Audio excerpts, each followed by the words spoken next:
Welcome one, welcome all, welcome to Recorded Neutral Territory, where the spoilers go all the way through Battleground. I'm Adam Ruzzo, and joining me, as always, it's a befuddled TV producer, it's Brian O'Reilly. So I've got to give you the tape because you work for the library? I don't understand. Special Collections Division, sir. All right, so we stopped in the middle of Chapter 31 last week, and we're picking up in the middle of Chapter 31. And what happens here is basically all of Team Dresden is down, Marcone goes down, and Denton gets to execute his plan in its entirety. And we thought this might be a good time to sort of stop and back up because we did a lot of criticism of Dresden's plan last time. But let's take a look at what Marcone's plan looks like and what the FBI's plan looks like through these different lenses of what they were all hoping to achieve this evening. So, Brian, let's start by walking through Marcone's plan. What is he trying to do this evening before the FBI betray him? So Marcone's plan seems to be, I'm going to have this pit, which is 20 feet deep, 40 feet wide. The Loup-Garu is going to jump into it effectively. I'm going to get the Loup-Garu to go into it. We don't really know how Marcone is necessarily planning on doing that because he doesn't seem to be as willing to kill as the FBI do. But he's going to get the Loup-Garu into this pit, and then they're going to drop nets on it. And this seems completely ridiculous, but maybe the nets are made of Kevlar or steel cables or something, and they're just going to drop so much stuff on the Loup-Garu that it will hold it until morning. But obviously, Adam, this isn't going to work. So why does Marcone think that this is a good idea? I mean, he could just leave town, right? Yeah, that's the thing that occurred to me is this seems like a pretty stupid plan compared to the Marcone that we're used to dealing with. Even earlier in this book, like he's obviously smart enough to have read Dresden's report, right? He mentions that he managed to snag it from the CPD. He's got a clerk on the payroll. If he's read that report, he knows that he's in trouble. He's deduced that this thing is coming for him. But then you got to ask yourself, if he read the report and he understands what this Loup-Garu is, does he really think he can hold it until morning with a pit and some ropes? My best guess, Brian, he must be just assuming that Dresden is exaggerating. Or he's just taking his best shot because he realizes with his sort of cunning criminal instinct, if I leave town tonight, I will lose the respect of my underlings, and there will be an attempt on my life because they will see it as weakness. Right. It's more dangerous to flee what seems to be a pretty haphazard attempt to get to him from everyone else's perspective than it is for him to stay and fight it out. And I think that part of the disconnect for Marcone might be, okay, I'm reading the report, and sure, this thing killed a couple hundred people in France in, 17 whatever, but we have automatic weapons now. This shouldn't be that big of a deal. But also, think about the killings from Marcone's perspective that he thinks were done by McFinn. He maybe knows about Ken Delaney. That's only one person that whole night. He maybe knows about Spike. Well, he definitely knows about Spike, but he maybe thinks that the Loup-Garu killed Spike. That's the idea anyway. That doesn't seem like a superpowered terror predator. That seems like a pretty normal big wolf kind of thing. It didn't throw Spike through a wall, it just killed him. And the same thing with his business partner. And we know that the Hexen Wolves committed those murders, but from Marcone's perspective, the level of brutality and destruction the Loup-Garu is bringing is not in step with Harry's report. So he's going off of the physical evidence he has rather than the vague notions he's getting from whatever Dresden typed up to submit officially to the police. Right. That makes sense to me. And the last piece of this is he knows Dresden is on the way and he still hopes to Dresden to help him, right? I'll give him an offer he literally can't refuse because I'll hold somebody at gunpoint to make him help me or something to that effect. So that's kind of the last guess as to what he's thinking here. And at that point, I think we can say it is a bad plan, but it's not a completely unreasonable plan, and it doesn't really undercut Marcone as a character. Exactly. So now the FBI seem to get everything they want in this chapter. They betray Marcone without losing anybody, right? They knock Hendricks down and it looks like he's dead, but later we find out that he's still alive. And they take Marcone very quickly. None of them is injured in that process, which is probably honestly the most dangerous part of this. Like taking down Terra and the Alphas seems trivial to like actually surprising Marcone while Harry is there telling Marcone, hey, they are about to betray you. They still manage to pull it off. So then they get to string him up exactly as bait where they want him to be, and they get to put everybody else in the pit.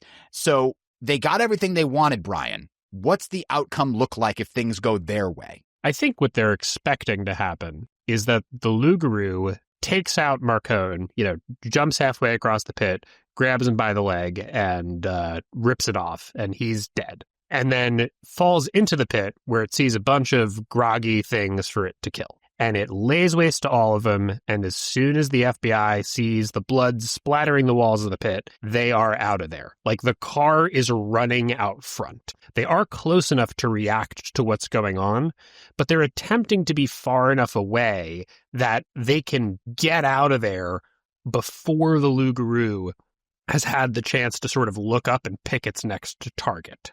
And presumably that's because the FBI don't, as Harry conjectures, have a plan to actually take out McFinn. They're going to let McFinn rampage and get away and either get him later or just let the supernatural authorities do it if they decide to care. Yeah. And so the sequence of events here can be a little bit confusing, but it works like this, right? So they string up Marcone, Dresden, Terra, and the Alphas, and Murphy, they're all in the pit. And Harry and Marcone, they come up with this plan. Marcone has a hidden knife. He manages to throw it perfectly to get the rope to fall down to Harry. Harry tries to climb out, but there's McFinn right out there, and he manages to get outside the pit, and Terra gets outside the pit, and Terra goes to distract McFinn. Then Agent Ben is booking it down the hill to try to deal with this escape from the pit. And that's why she's the first one that shows up, and she takes a shot at Dresden, misses, and then decides to go and use the belt instead. And I think what's important to realize here is that Ben is not following some playbook the FBI have set. The FBI, and like Denton specifically, probably doesn't have a plan for what if Dresden comes crawling out of the pit. Because presumably in Denton's mind, who cares? As long as I've got him in one place, the Loup-Garu is going to kill everything. Yeah, Harry's not running any marathons to get away from the Loup-Garu right now. So when Ben charges back into the action, the rest of the FBI is slow to react, and they react haphazardly, and they don't form up because Ben is going off script. She's seeing, like you said, the prey get away, and that's causing her to be irrational because she's lost her mind, and that leads her to run in without really conceptualizing that the very presence of the Hexenwolves is going to give the Loup-Garu more targets and actually reduce the chances that it gets all of the people the FBI want it to. It's a bad move on her part. It is not accomplishing their goals. It's an irrational reaction to the idea that the prey might escape. One other thing that I just want to note here is Marcone throws his knife to cut the rope that's actually holding the platform he's dangling from. The rope falls into the middle of the pit, which is why Harry's got to do the whole rope swinging thing to the edge. Mm-hmm.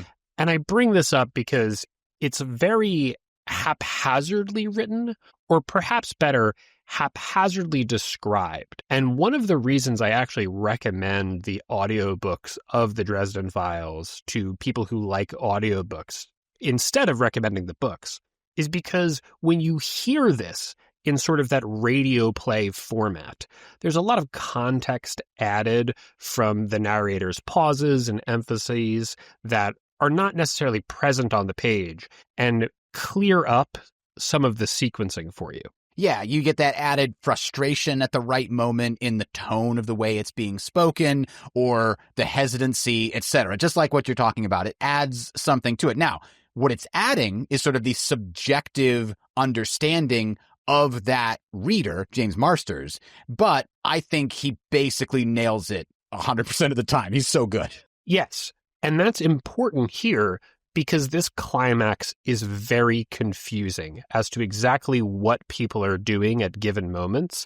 And it's really cool. It's really good. I really like this climax because it hits all the right emotional notes. It's got a lot of drama in it. It's very seesaw and it makes sense. But when we were trying to plot out just what happens for this episode, it was like, oh my God, Jim, you've got people running practically in circles during this whole thing that's going on here. It can be very tricky to follow. It's got that very Scooby-Doo element for sure of people kind of going in a door and then coming out the same door because they literally run back to the pit at one point. We'll get to it.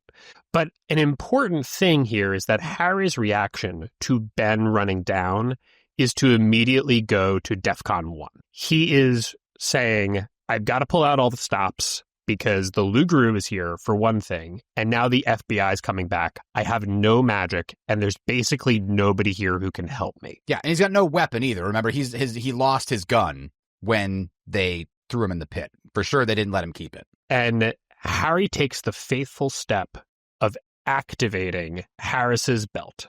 And Adam, either it is completely understandable why the FBI immediately went off the rocker with these things, or the belt's affecting Harry even more than it affected them. Yeah, one of the pieces here that he uses to describe it is he says when trying to activate the belt, it was easy. It was easier than any magic I'd ever done, leaping into me with a sort of hungry eagerness, seeping into me, making pain and fatigue and fear vanish and replacing it with nothing but strength, ferocity, power, unquote. When he snaps his fingers and it lights up a bunch of candles, he always makes that look easy. He's done it before, and he says that this is easier than that simple trick. That has to tell you something. He's not getting anything for free here. He's being overwhelmed by the power of this thing. It also changes who he is so fast compared to, we know that for example, Harris has put on this belt 2 or 3 times, but does not seem to be so far gone as Agent Ben just yet. And yet, it seems like when Harry puts on this belt, he's immediately making plans to, like, make more of them and pass them out. And, like, I'm just going to stay in this form forever. I think it's affecting him way more strongly than it is the others. Why do you think that is? Yeah, and I mean, to add to that, Harris might have put it on 2 or 3 times. Harris might have put it on 6 or 8 times. We don't actually have clarity. So there's a few different reasons, and I want to lay them out before we take them in turn. One thing might be Harry's a wizard, and the spirit in the belt is coming to him really easily because it wants him. It wants his power. So it is working double time to get it. He's actually getting more out of the belt, which is why he's able to immediately be as, more deadly than Denton is. Or perhaps, like Ben, Harry's tainted by his previous exposures to black magic. The fact that he's previously taken lives, the fact that he has wrestled with the notion of killing in cold blood before. And maybe none of the other FBI agents, with the possible exception of Ben, did that before they put on the belts.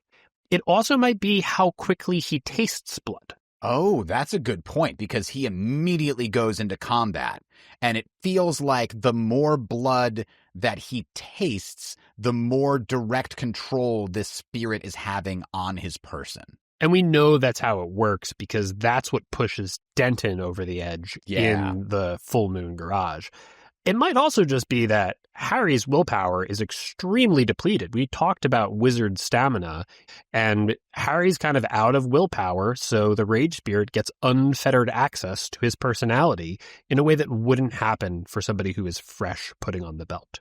So which one of those options hits you as the most true? Do you think it's a combination? What's going on? So I think the thing that feels correct to me is Harry being a wizard, I imagine, has like conduits to magic itself already worn really well in his mind and his body and his spirit, whatever it is. His connection to magic, if you think of it as like a bandwidth thing, he's got a much bigger pipe than normal humans do. And so it is able to flow into him in greater amounts faster. That feels correct to me. But I think it also has something to do with his desire for power pulling it into him. Harry is constantly dealing with Galadriel's test from The Lord of the Rings, where she is offered the ring and she's like, I would be a queen and I would take this ring to do good, but I would become terrible as the dawn. Like I'm butchering the lines, but so I feel like that's Harry all the time, is with this power. He wants more power to do good and has to constantly turn it down. And here it's just pouring into him. And he's thinking, I could save everyone with this, as his mind is being clouded with these other thoughts. Yeah, that's really good. I think that the first, second, and fourth things are working in combination for sure. The rage spirit really wants in. It has a big connection to get to Harry. He's got a lot of passageways to the Never Never for it to flow through. He wants it on some subconscious level, so he's not resisting it. And his conscious ability to monitor what's happening is depleted, because even though he doesn't feel tired when he puts the belt on, clearly his more human aspects are not being revitalized the same way that his more terrible and ferocious aspects are. Yeah, that's a very good point, because he says, like, all the fatigue and fear vanish, but his control disappears. Right. But I do think the blood has something to do with it, because Harry says, quote, as Ben came through the trees, I leapt forward and was at her throat before she even realized I was there. A quick rip, hot blood. And she yelped in agony and fear, throwing herself to one side. And then immediately, stupid bitch. I'd missed the heart's blood, but she was badly hurt. 2 snaps severed her hamstrings as she tried to flee and left her writhing on the ground, helpless and terrified. I felt my body thrill with abrupt and vicious excitement.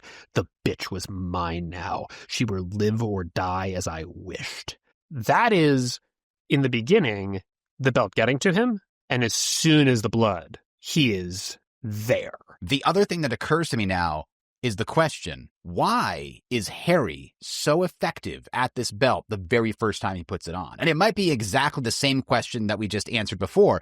If there's a bigger connection, more bandwidth between him and the belt, and the spirit is able to move more into him, it could give him more power or better control of this body than Ben has and then Denton has. Now, Ben comes through in a reckless way, not expecting him to be a wolf, so that also explains why he's able to dispatch her very easily. But later with Denton, he does face off in a way that they get equal footing, and he still comes out on top.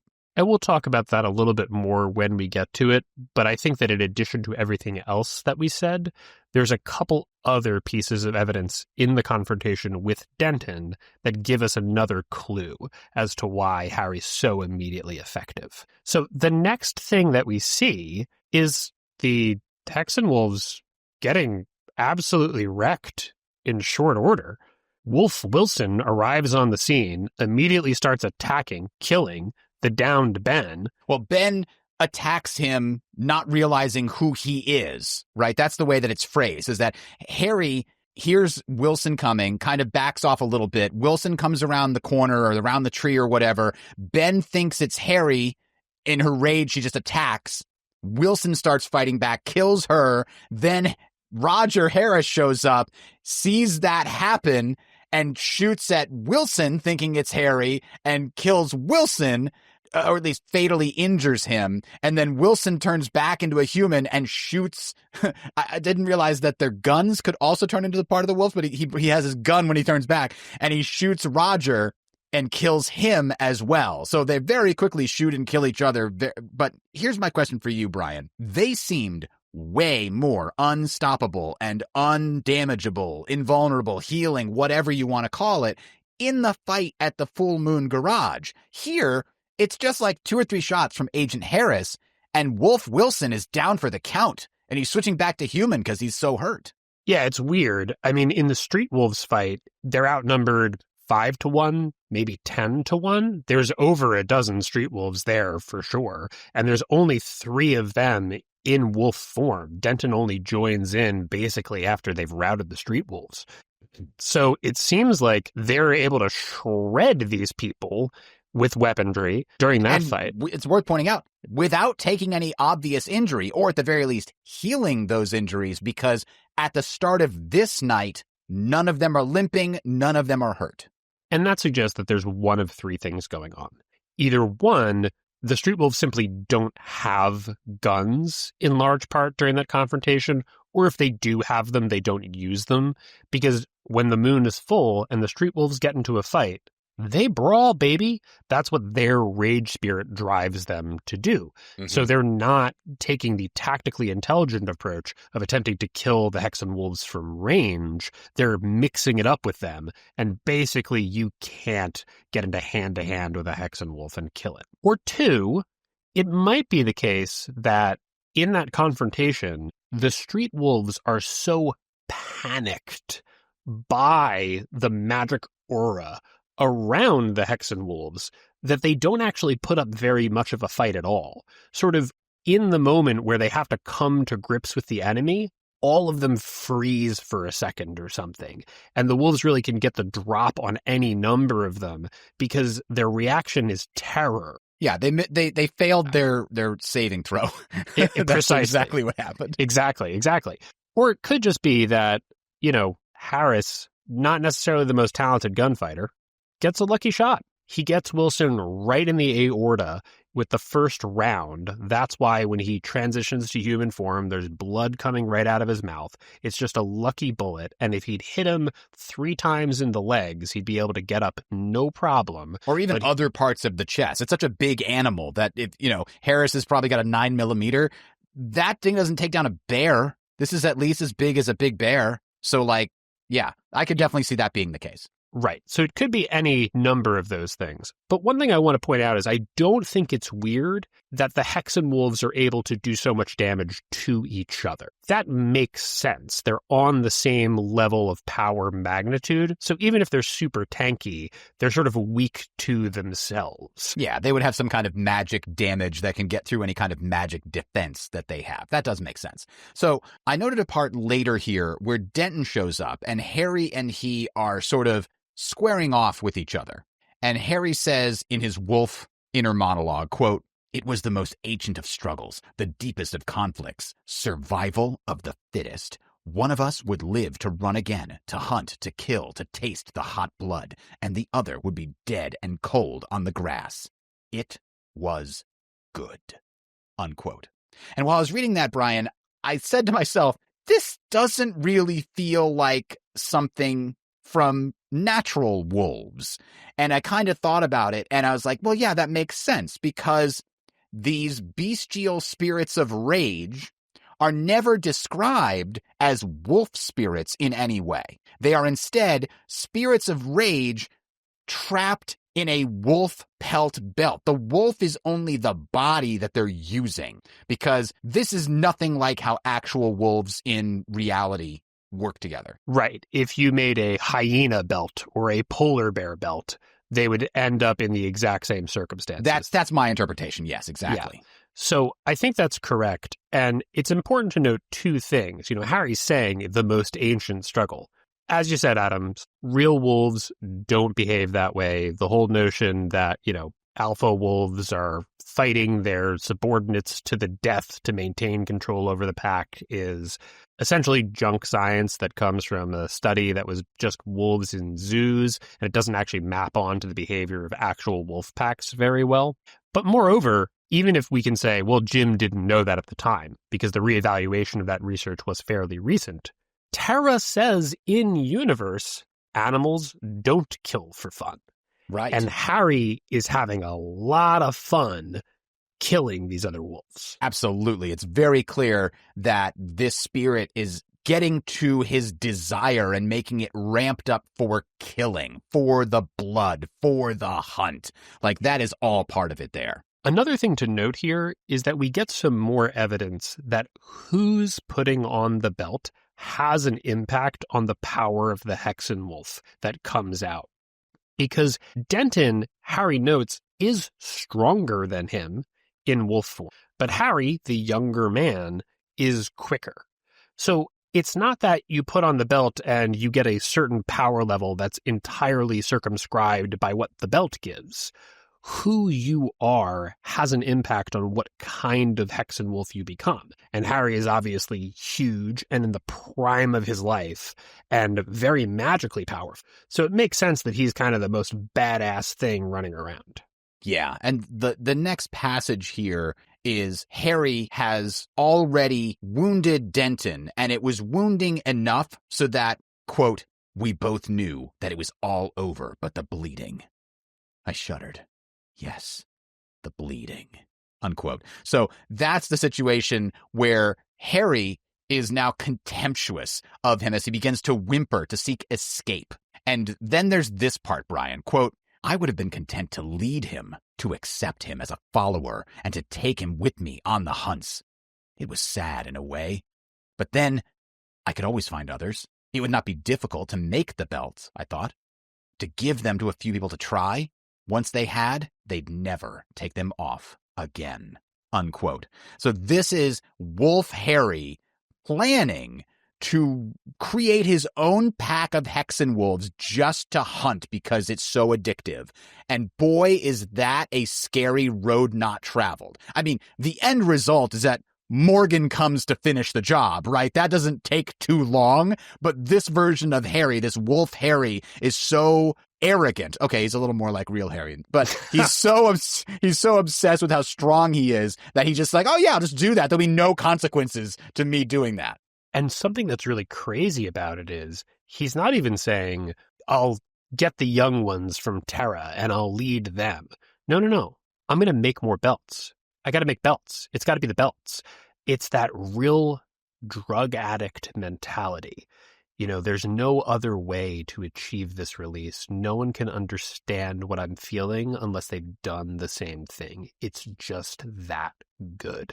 It's really terrifying. It really brings home how sinister these artifacts are, and it's going to lead to some questions that we have to answer later. But Harry wins this fight against Denton, and he's about to finish him off, but something stops him just for a second, and that gives time for Susan to arrive and pull him out of it, at least a little bit. Yeah, and at first he mistakes her expression for desire and then realized that her eyes are terrified of him specifically, and that's what is enough to snap him out of it. He's able to come back when he realizes that this woman that he's slowly been falling in love with, or at the very least is very much infatuated with, is now terrified of him. And to be honest, that is Dresden's nightmare, right? He stays up at night worrying that he is the dark wizard that everyone claims he could turn into. So that is what is enough to really just snap him out of this.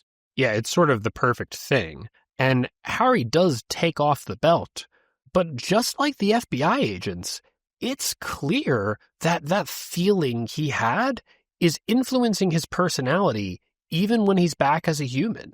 He is furious. He uses that word when he's trying to get Susan and the Alphas to leave so that he can deal with the situation. We'll get to that in a second. But either, like Ben, taking off the belt has not rid Harry of its compulsions even after the first time, or it is definitely affecting him even more than the FBI agents because it's carrying over so directly, so immediately, in a way that doesn't even seem to be the case when, for example, Harry takes the belt off Roger just a couple chapters ago. Yeah, and there's a line here right after he takes the belt off and throws it away from him. He says, I felt hot tears on my face at the loss of that joy, that energy, that impervious strength, unquote. He is at this point so forlorn about losing what the belt gave him that he's crying. And at the same time, he still has the strength to get rid of it. But then to the point that you were saying, Susan starts to argue with him and he says, quote, fury rose to the top of the rampant emotions coursing through me. I've got enough blood on my hands. Get these kids out of here, damn you, unquote. That is not the way that Harry Dresden would normally talk to Susan, right? He would be insistent. He would try to get her to leave, but he would not use that tone or those words necessarily. Yeah, I mean, Susan literally goes pale when he says that, according to him. So he is very scary in that moment, and she is reacting parasympathetically to that display. Susan agrees to get the alphas out of there, but Murphy won't go with them. She's going to stick around. She's going to try to help the situation. So that confrontation with Denton leading to Susan getting the alphas away brings us to chapter 33, where Harry has two objectives. One, slow down the Loup-Garu, and two, as he said to Murphy, we should probably try to save Marcone, right? They're both going on different pathways back to the pit. And again, this is where it gets kind of confusing. They split up to give both of them more of a chance to get there. And we don't exactly understand what track they're each taking, but they're breaking away from each other and both going to the pit. And Harry's able to get there and try to get Marcone down. But then he gets a nasty surprise. Yeah, it turns out that the Loup-Garu is in the pit. Oh, but the one thing we skipped over, by the way, Tara is heard to make a horrible cry, and so we know that she's no longer distracting the Loup-Garu. But Harry gets there, and he basically points up at Marcone and tries to like show his eyes, like, "Hey, do you see it anywhere?" with his hand gestures. And Marcone shakes his head. And I believe Marcone would have warned Harry in this moment, but how is it Marcone missed like a 350, 400, 500-pound Loup-Garu like climbing into the pit without making any noise at all? I don't know. That's one of those things that I think we're going to talk about a lot in the assessment. There are these moments in the book where Jim had a perfect visualization of the thing he wanted to describe, and it seems like he didn't spend enough time setting it up. Because here, when Harry is at the edge of the pit trying to get Marcone down, and then the Loup-Garu comes out at him from inside the pit, that is a really cool scene in the movie or the TV show or whatever you want to. But it doesn't quite work for me here, because all I could think of is, how the heck did it sneak into the pit without Marcone seeing it? And a lot of these moments give Jim the opportunity to kill two birds with one stone. One of our other questions is, when it kills Kim, why does it only kill one person? It's quite possible that the Loup-Garu is magically able to sort of go into stealth mode. And that's a thing that it does when it doesn't have a specific target that it's directing itself at. If it's killed everybody around, it's going to go stealth and find some other thing that, gets its gander again, that gets it ginned up to wreak havoc. And here it's using that to get rid of this damn wizard that keeps causing me trouble. There's definitely something more than just animal instinct in the Loup-Garu, much like the Hexenwolf belts. It seems like whatever metaphysical thing the curse is doesn't turn McFinn into a pure raging animal. It turns him into a cunning predator that's just very indiscriminate. Yeah, and one thing, there is a little bit of discrimination here because Tara survives. Mm-hmm. Is she the only one that actually gets attacked by it and survives? There are a few people in the precinct because it moves on to fight others, but he had the opportunity. Tara was just there at his mercy, and he leaves her alive. That to me suggests that he recognizes who she is and doesn't like that she's distracting him and he can't stop himself from chasing her. But once she's down on the ground, he's able to restrain the beast, that the prey drive is gone. This prey is just on the ground now. It's not running away, so I'm not forced to chase it, right? And all this stuff makes sense. It's just, as we're saying, not actually written into the scenes, which is the frustrating thing. Exactly. So what we find out later is that Murphy went on a different track through the woods and found Tara and was giving her first aid while this is happening to Dresden, where the thing is coming out of the pit. He tries to throw some fire at it and completely fails. He thinks he's dead and then realizes He's got his mother's amulet. And I love the way that this is written, where he's thinking about drawing in his breath for his final death curse. Maybe he can take this thing down. Maybe he can cancel the curse that's under McFinn, or maybe he can take down Marcone's criminal empire with his death curse. And he says, quote, I debated these things as I drew out the silver pentacle amulet I had inherited from my mother so that it would lie brightly on my chest. My mother's amulet. Silver amulet. Inherited from my mother. Inherited silver. Unquote. What he should be doing here is smacking himself in the face because it's so obvious here. But again, I cut him from some slack based on how hard he's had it over the last few days. It's hard to make good decisions when you're exhausted and beat the heck up and in pain. But he figures it out. He starts to swing the pentacle around and cast a spell. And Brian, what do you think he's doing with this spell? We know that he throws it at the Loup-Garu, but what I noticed is he's casting a form of wind magic. He used Ventos Servitas. He's using this wind magic because it's a spell that's easy for him, that's familiar to him. But as far as we know, Harry's totally tapped out. It doesn't matter how easy the magic is. It seems like this should be impossible. So how does he do it? Yeah, there's this passage where he tries to find the magic. He even describes it that way. Quote, but I had to find it. I had to find enough magic to stop this bloodletting once and forever. I searched inside of me, where everything was numb and empty and tired. Magic comes from the heart, from your feelings, from your deepest expressions of desire. That's why black magic is so easy. It comes from lust and fear and anger, from the things that are easy to feed and make grow. The sort that I do is harder. It comes from something deeper than that, truer and purer. Harder to tap, harder to keep, but ultimately more elegant and more powerful. My magic. That was the heart of me. It was a manifestation of what I believed, what I lived. It came from my desire to see to it that someone stood between the darkness and the people it would devour. It came from my love of a good steak, from the way that I would sometimes cry at a good movie or a moving symphony, from my life, from the hope that I could make things better for someone else, if not always for me. Somewhere in all that, I touched on something that wasn't tapped out. In spite of how horrible the past days had been, something that hadn't gone cold and numb inside of me. I grasped it, held it in my hand like a firefly, and willed its energy out into the circle that I had created with a spinning amulet on the end of its chain. Unquote. Somewhere in there, Brian, somewhere he found something, but what was it? So I think there's a lot of interesting answers to this, and they relate to the conversation about wizard stamina that we had in our last episode.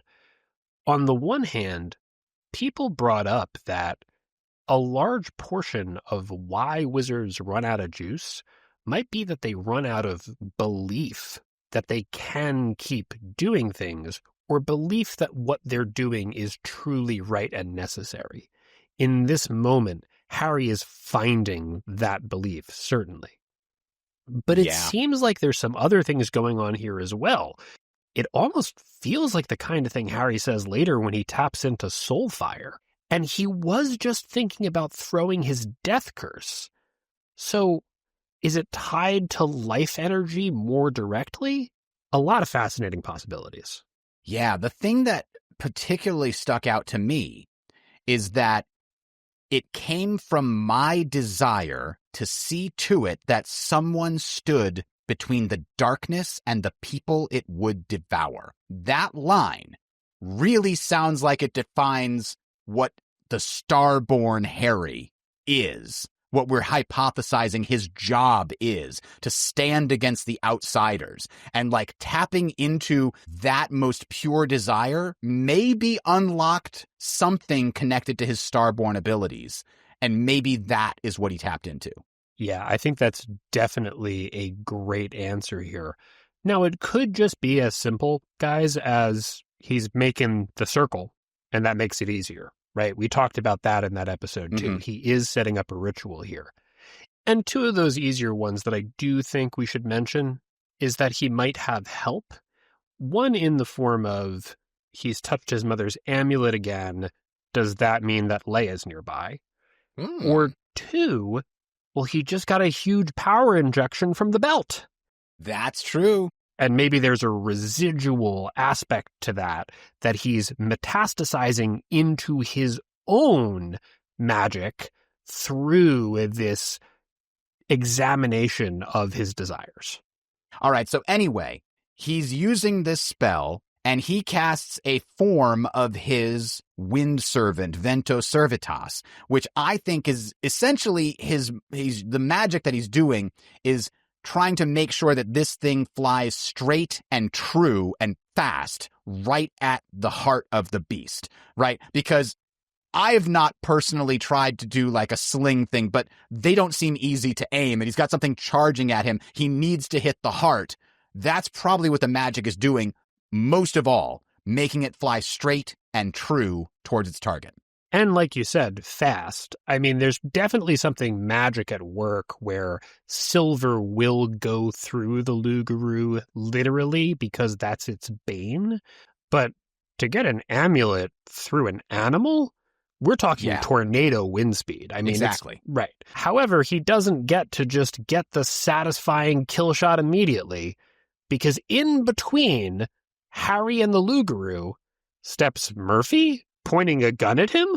Yeah, I think this is the thing that trips up a lot of people on this book because it's sort of a forced misunderstanding by both of them, and it doesn't really track for me, Brian. It really doesn't. I actually really like the next chapter where he wakes up thinking she shot him and like forgives her. And she's like, you moron, I didn't shoot you. You're cold because it's raining. Like, I love that part of the book. But this part gets me every time because, again, okay, I now have to tap something you said, which is maybe this thing has a stealth mode magic that's powering it. Because in my head, I'm always like, how the hell is she not hearing the giant monster pounding through the grass behind her while she's aiming at Denton? That never made any sense to me. If this was described as like howling winds and the rain was pounding on the ground, there was a lot of other noise, that might alleviate it, but it's never been described that way. So in my head, I'm just thinking like a light drizzle, and she's standing there in a light drizzle and can't hear the giant thing pounding through the grass behind her. And it's always felt so dumb to me, the way that it's set up. I don't know. How about you? Has this ever worked for you when you're reading through in the past? It does work for me. But I kind of agree. This is another portion of this chapter where you as a reader have to do a lot of work to make it make sense if you do really try to picture it. And I think there's a couple things going on. One, the amulet is glowing with that light. So this is causing Murphy's eyes to adjust, and the Loup-Garu is in total shadow. I think that Murphy's scared because she's wondering what the fuck Harry's doing with the glowing spinning light show. That's true. So I think that's why her words are directed at him from a place of getting him to stop what he's doing. She's frightened and tired and she's been drugged and all that stuff. But I also think we should recognize that Murphy has probably been tracking Denton's progress towards Harry for a while now, and her attention has been entirely focused on that. And Denton is probably moving in a way to interpose Harry between him and Murphy. And again, we don't hear any of this on the page. Jim doesn't give this to us, but it makes some sense to me if Murphy is wholly focused on trying to get to Denton, and Denton is wholly focused on keeping Harry between them. She's not going to be paying attention to the Loup-Garu, which is not moving at full speed. It has been pursuing Harry cautiously here. That's true. And the lighting is set up in such a way that it's not going to draw her eye, any movement that it's making. So it doesn't completely fall apart for me. I buy that this could happen, but it would work a lot better if any of that was in the text. Exactly. And I think that's one of the things that Jim gets way better at in the future, at providing the little details that make all of this, which was probably in his mind exactly the way that you're describing. Like, it all made perfect sense as he was writing it down, but he didn't have enough beta readers or editors or whatever to point out and say, hey, I don't understand what's going on in this chapter. Where are they standing relative to each other? Why can't this be the case? And he's giving us the details that heighten the drama of the moment the most, which is cool. And it's why the climax is so intense. But what I think he does get better at is letting the reader add a lot of that stuff for themselves and filling in a little bit of the moving parts that let the scene come together. So in this confrontation, Harry and Murphy, at almost the same exact time, release their projectiles, and they both make their mark. Harry's amulet rips through the Loup-Garu in a crazy light show, and Murphy's shot hits, and Harry hears it and thinks, that's the end for me. Yeah, it leads to, like I said, one of my favorite parts of this book, where for some reason he blacks out, I guess because of the magic, right? He spent everything that was left, and he blacks out for, I don't know, 2-3 minutes, whatever. But he wakes up and says, "You shot me, Murph. I can't believe you shot me." And we get this whole piece here, and their banter feels a lot closer to what they have in Stormfront. As some examples here, in chapter 31, we didn't talk about this, but going back to chapter 31 earlier, when they're in the pit, Murphy says, "I've done some thinking, Dresden. I've decided that there's a reasonable chance you aren't involved in the killings." Unquote. That's a great line. Oh, man. But after that, it feels like that's leading into, okay, they're back to having their original style banter. They're friends again. They can trust each other. But very shortly after, Dresden says, "You and me, we've known each other for years. You should be able to trust me by now, right?" And Murphy responds, "I should be able to. But after what I've seen, all the blood and death, no, Harry, I can't trust anyone anymore. I still like you, Dresden, but I can't trust you." Unquote. That establishes that in chapter 31, where we started this episode, they are not cool yet, right? Just because she found out that it's definitely Denton and the FBI doing all this stuff doesn't mean that Dresden is off the hook for betraying her trust so many times. Right. And trust is the key word there. I still like you, but I can't trust you. It's the betrayal of her trust that she hasn't gotten over. She thinks Harry's a good guy. And one thing I really love about Harry saying, "You shot me," is, have you ever seen 10 Things I Hate About You? Oh, that's a fantastic movie. I try to watch it every couple of years. One thing that they say in that movie that I love is, to make it up to the girl, you've got to sacrifice yourself on the altar of vanity. You have to do something dumb that'll make her feel like you're not trying to be superior to her. And Dresden saying this makes Murphy go, "You idiot." But somebody had to say something. And this is the kind of thing that Dresden doesn't say the past 6 months. Dresden doesn't admit to his own foibles and frailties and the crazy situations he got himself into. But in this moment, by saying, "You shot me, but it's okay," he's, one, revealing that he didn't understand what was going on. And that's why he wasn't reacting in the way that would be best for Murphy's objectives. And Murphy now knows that he was willing to die over that misunderstanding to save her life. Yeah. And without him saying that, she wouldn't understand the depth to which Harry was willing to sacrifice himself to save her, because she might have still thought that he knew Denton was back there. Right. And so now I think what that crystallizes for her is that maybe she can't trust Dresden to tell her the whole truth, but she can trust him with her life. And that does mean something. And that's why I think that Dresden and Murphy's relationship never returns to the place where it is before Stormfront, where he is this colleague who's pretty much just a guy who I like and I think is fun and is a good employee of mine. Murphy sees Harry differently now. he's the kind of person that you can trust with your life, even if he's kind of a shitty person to have working for you. Yeah, it almost like in the before time, back in Stormfront, he's an intelligence asset. And by betraying her trust insofar as not sharing everything, he betrays the very purpose that he has with her unit. But now she realizes that he's not only an intelligence asset that is sometimes not giving all the intelligence, but he's also someone that will risk his life for her. And that means something separately from his use as an information broker. And I think that's very valuable because Dresden actually does refer to them as being friends again. Quote, "Later, I went with Murph to Carmichael's funeral. She went with me to Kim Delaney's. Those are the kind of things that friends do for each other," unquote. I think that implies that they are, at the very least, back to something similar to what they had in Stormfront. But I think I buy your opinion that they're actually on a different track now. Has changed, but in a positive way overall. Murphy has come to terms with some of Dresden's issues, some of his problems, some of his foibles, and is now relating to him in a way that allows them to get on better.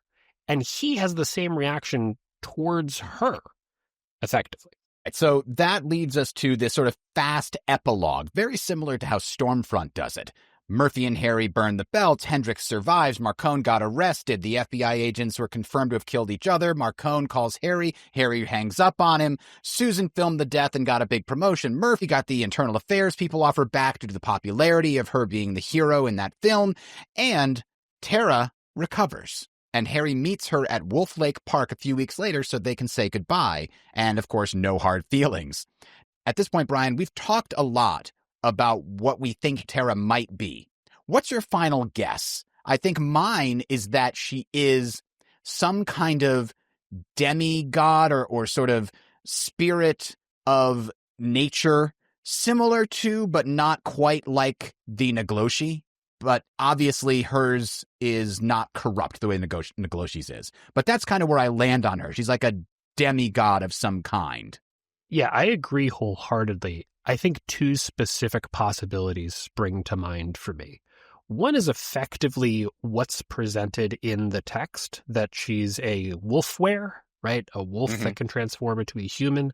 But the specific reason why she can do that is that she is the eldest among wolves. She has extra power, extra agency compared to others of her kind because she is the eldest. Or I think another interesting possibility is right in her name. Not Tara West, but Tara West. Basically just the Latin word for land. She's named Western Land. That sounds an awful lot like a genus loci to me. But we should remember that Jim's definition of a genus loci strays a little bit from the original Roman one. A genus loci is sort of the god of a place. It is a sort of animistic spirit. So these two things can work hand in hand. And I just want to mention that it would also make sense with how the alphas came into the picture, meeting Tara through ecological work as well. So that brings us to the end of the book. Right? Yeah, and one thing I wanted to point out is right at the end, Harry muses about who was it that taught Victor Sells, because you don't really have these warlocks spring up out of nowhere normally, and who gave the belts to Denton, and just kind of speculates that there's something going on here. These two incidents are so close together chronologically. It seems really coincidental that that is the case. And I had forgotten how early he ties these things together as being part of a bigger plan. I remembered that he did it later with Ebenezer when they talk about the Black Council for the first time. Later in Cold Days when Lily straight up tells him, hey, did you never wonder about all these things that were happening in your town all around the same time? So I think it ends on this great mystery note of like, what is tying these things together? And it really does make you want to read the next one immediately. It does, and it's also something that I love in universe, because how many series do you read where a truly incredible amount of coincidences happen in the same place, and they don't address what's going on for, a season or two in the TV show? And it brings us really nicely to our question for Bob. Bob, who warned Denton about the White Council? And why? Yeah, Bob can't come because he's captured by Mab. Captured by Mab? Well, his exact words were, quote, chilling in the never never, unquote. But I thought my phrasing was more dramatic. I assume she has him cornered somewhere. So hopefully, we'll cross our fingers. I'm sure he'll get out of it. He's sneaky like that. You had me scared there for a moment, Adam. All right. So since Bob's not here, we've got to go back to our readers to get some information about where the belt, the warning, everything came from. And we're presuming, we're going to say this at the top, that the person who warned Denton about the White Council has got to be the person who gave him the belt, right? Yeah, some people in the thread did speculate, like, maybe he has other supernatural contacts. The White Council isn't exactly an unknown quantity. If he talked to anybody in the supernatural community, they're like, oh yeah, the White Council, they're like magic cops. They'll come get you. They're super strong. They know everything. They can always find out. Like, that's the reputation that they have. So it's possible that he was told about the White Council from somebody in McAnally's who they happened to run into. But I think for this question, it's easier and more interesting to assume that whoever gave him the belts is also the one who warned him about the White Council after they'd already gone and done a bunch of killing. Yeah, I mean, that's definitely a way to put them in an awkward position. First, you give them the belt. You don't say anything about who you could get in trouble with, and then you drop the bomb on him. That sounds like someone who's trying to apply pressure to them, and it makes it a better narrative. So we have a couple answers that speculate that the person, the figure that Denton's kneeling in front of in the Soul Gaze, is Cal, or some other member of the Black Council. M. Morrison 92 says, quote, I always assumed it was Cal. A lot of what he did was to hurt the council, and taking out a Starborn that seemed to be loyal to them would do it. Yeah, and Away Programmer 3555 continues, there was no follow-up investigation by the White Council despite clear breaches of the 7 laws interfering with mortal authorities. And this omission makes sense considering Peabody, Cowell's cat's paw, was manipulating information flow inside the White Council and providing a measure of protection for Cowell and his schemes, unquote. That's not what I had considered. But yes, Peabody is active at this time, and theoretically, he might even be infected. I don't think we know exactly when he got infected, but maybe he is covering for Cowell or whatever agent is behind this. And I want to be clear, we don't actually know if Peabody ever was infected or if he's just got some other axe to grind and that's why he's involved. But Right. Certainly the amount of time he's put into wearing down the senior council's will means that he's got to be doing it at least in Full Moon, if not years and years and years earlier. There are some totally different answers, though. Woodworker Dan has a really nice theory that he's laid out very comprehensively. Quote, Cal is a reoccurring culprit, but I have to wonder about the Fomor, and listen in particular. 1, Molly pretty much uncovered their connection with the Red Court's devastating attack in the Congo hospital, and giving out magical artifacts that could harm the users as much as empower them sounds in character. 2, werewolves might not be thematically appropriate for the Lords of the Fomor, but they do have members from Welsh and Northern European mythology too. 3, Listen was way too good at being a covert agent by the time Dresden first encounters him to have been an amateur even at the beginning of the series. And 4, Cal's attitude towards Dresden when they actually do chat doesn't really seem to indicate Cal was involved with Full Moon, or he wouldn't have overestimated Dresden, which I'm guessing Woodworker Dan thinks is the interpretation of Cal's caution in Deadbeat. Yeah, I think that's the idea. Later on, he elaborates and suggests that if Cowell was present in Full Moon and was basically watching these things play out, he would have noticed that Dresden just got absurdly lucky and later on would not have treated him with the kind of caution that he treats him with in Deadbeat. And I wouldn't be surprised if Listen was popping up somewhere in earlier books in the background. And if we find that out later, that would be very interesting. I don't think it was here, but I really wouldn't be surprised because as they said, Listen is probably one of the most competent opponents that Dresden ever has to face. Yeah, I've thought probably too much about Cal, and I don't necessarily agree with his take on what Cal's attitude is here, but I do think that that point about Listen having a lot of experience is a really, really good one. Also, I think it is plausible that this is exactly the kind of thing the Fomor would be attempting to do, because what ultimately catapults them back to the big time? A power vacuum. And how do you make power vacuums? By breaking down the existing infrastructure. So this is a sensible plan for the Fomor if they see that as their way back. Yeah. The next potential culprit is Mab. Cream is Tasty says, quote, "How do we know Mab isn't actually this person? Setting events in motion to lead Harry to become the Winter Knight," unquote. Boy, when I read that, my head started spinning. Like, I don't think this is it. But on the one hand, it doesn't quite feel right. But on the other hand, Brian, can you imagine as we get closer to the big apocalyptic trilogy, Mab, who's been holding the outer gates against the outsiders, has her chosen knight, the Starborn, who is one of the most uniquely qualified to fight against the outsiders without becoming tainted. And it turns out she's manipulated all of Dresden's life to drive him into this position. And that bomb is dropped on him at the wrong moment, or the right moment as his enemies see it, and drives a wedge between them. Whew, that could make some heavy drama. Yeah.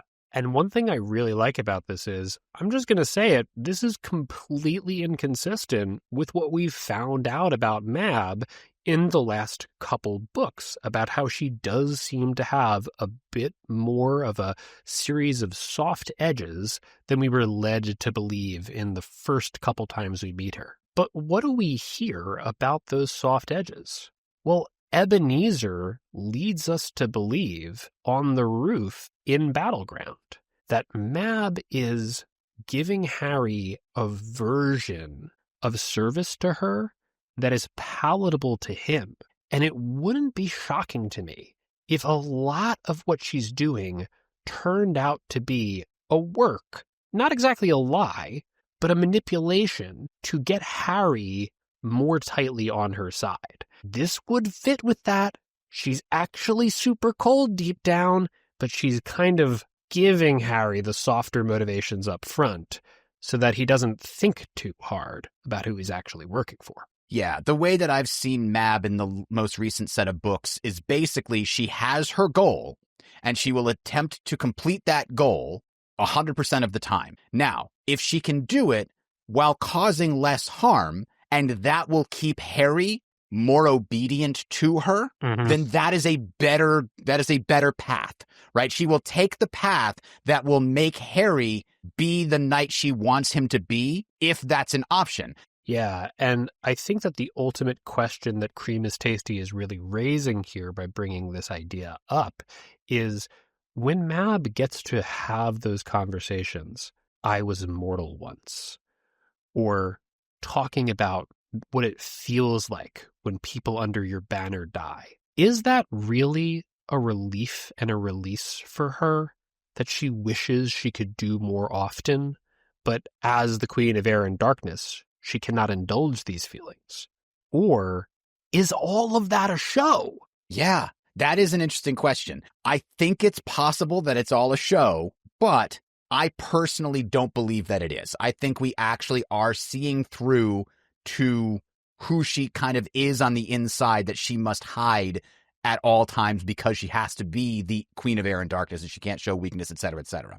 Now, the next one on the list of candidates is Nemesis. We didn't see a lot of people specifically say Nemesis was behind this, But we did have people that kind of grouped together Nemesis and Cowl and the Black Council as a singular entity.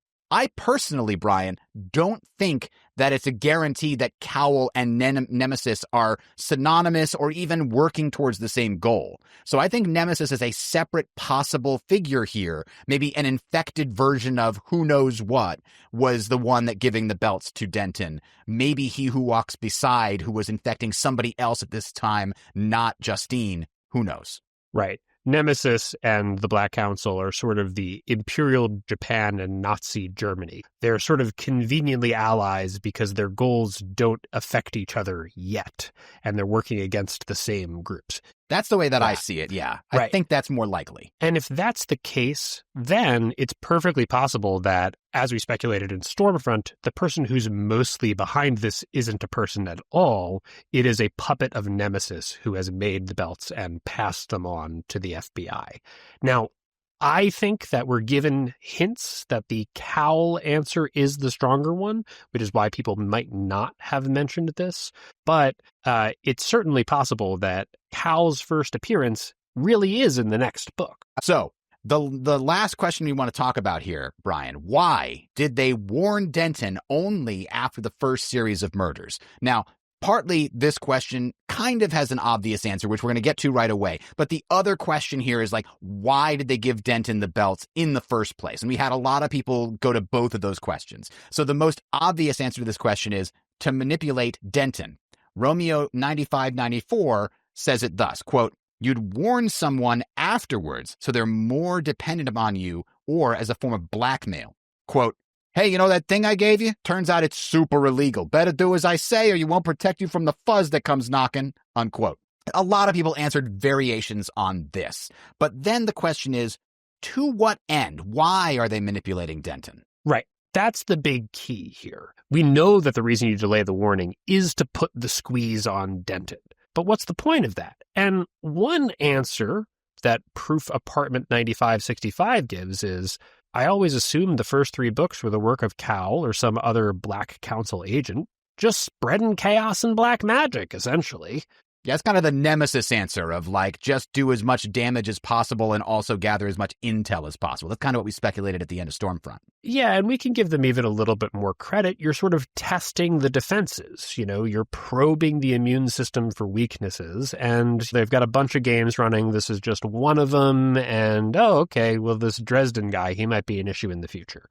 So definitely a possibility, but there's more specific ideas as well. Yeah. A common answer was like some of them saying, oh, yeah, they're manipulating Denton to try to kill Harry. Maybe it's because they think they know that he's a Starborn and they're trying to kill the Starborn on purpose. Or maybe they're just, hey, this is the wizard that happens to be in Chicago. We want to operate in Chicago. Let's get rid of this guy. Shepard 27 says, quote, "After Denton and his team used the belts, implicated themselves to the council, and began the process of becoming addicted to the belts, Cowl warned them about the council and told them that they needed to frame someone to give them McFinn. The eventual goal was to drag Harry into a conflict trying to fight a Loup-Garu.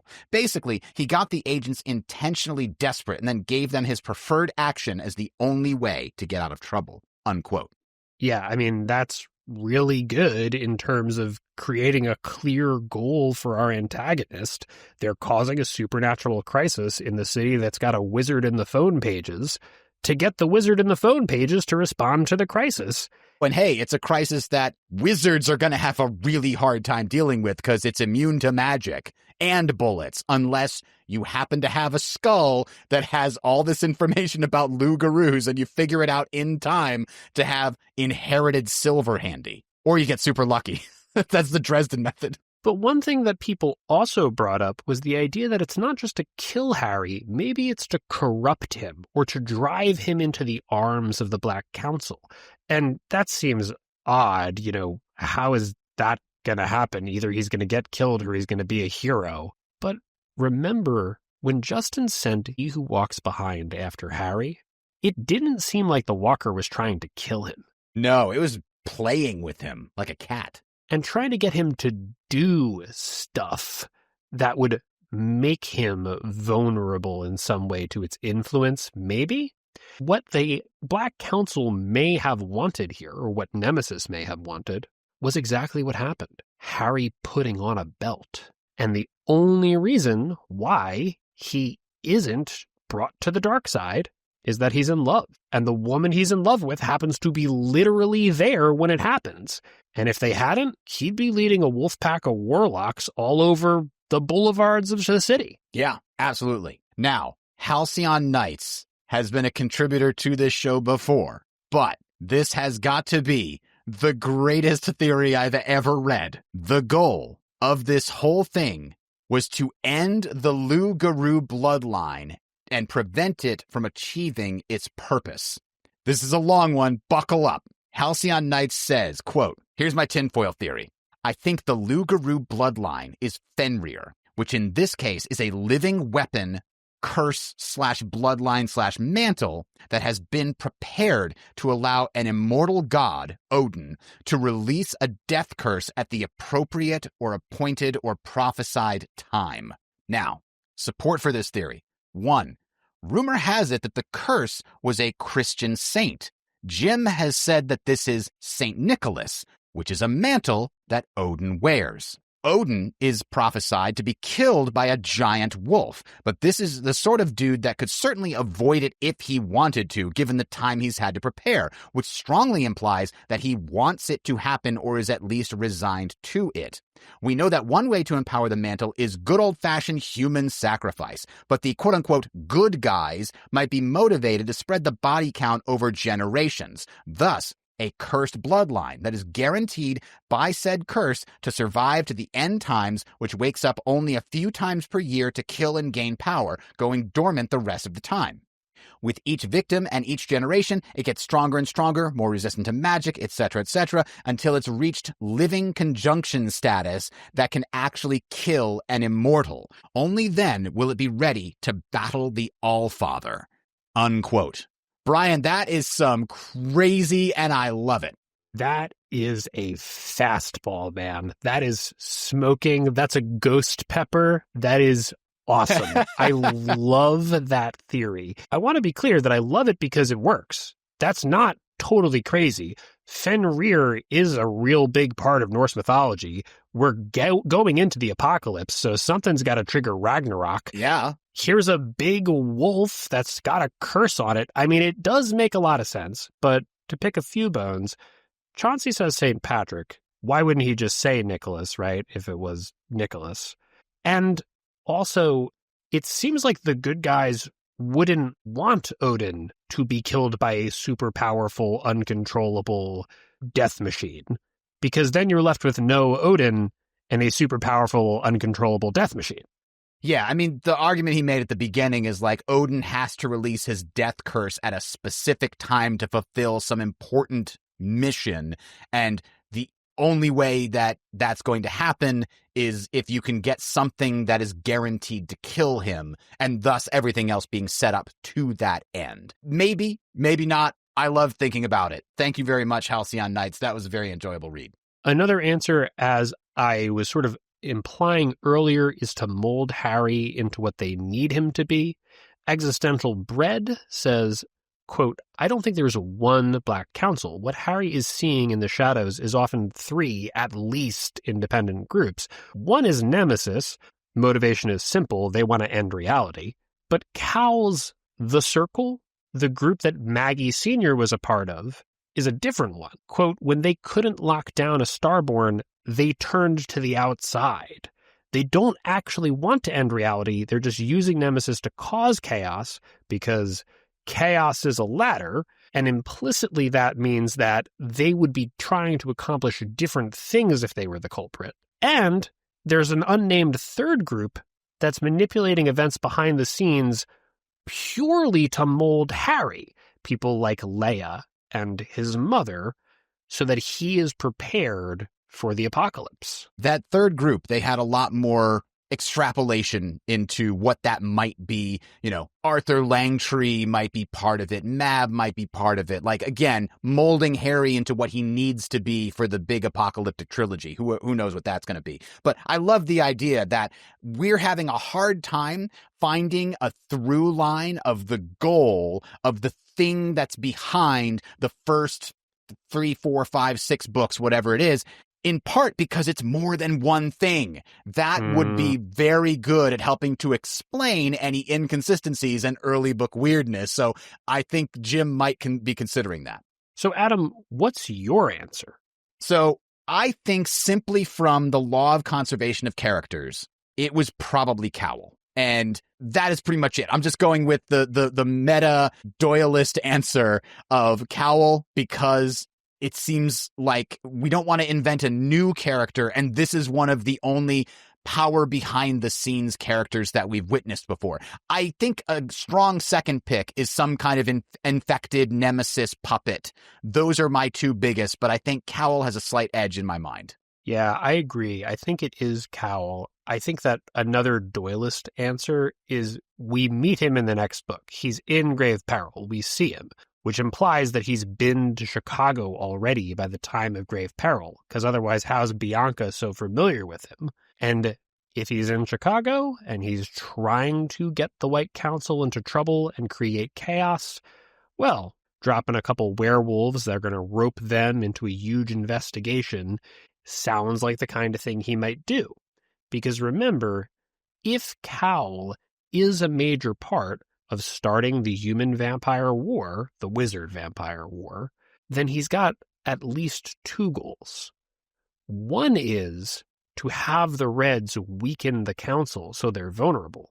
But the other is to drive the council away from supporting mortal groups that it might otherwise defend as they handle the war. So if he sees a way to gain some early influence into those mortal groups that he can use as a power base, might as well work on both sides of this game simultaneously. All right. I think that ends our discussion here. Quick news. Next week, we will not have a normal episode. Instead, we have a new reader reaction episode. We have 2 new Dresden Files readers, and we brought them on to talk to us about their reaction to Stormfront. We know we love to read and live vicariously through people that are reading through the series for the first time, and I've seen a lot of people on the Reddit really enjoy that. So we thought we might do that here on the podcast as well. We're hoping that they enjoy the series enough to keep doing this with every book. We're hoping that they enjoyed the series enough to continue on and do this with us for every book, and we'll keep doing it as long as they keep reading. Yeah.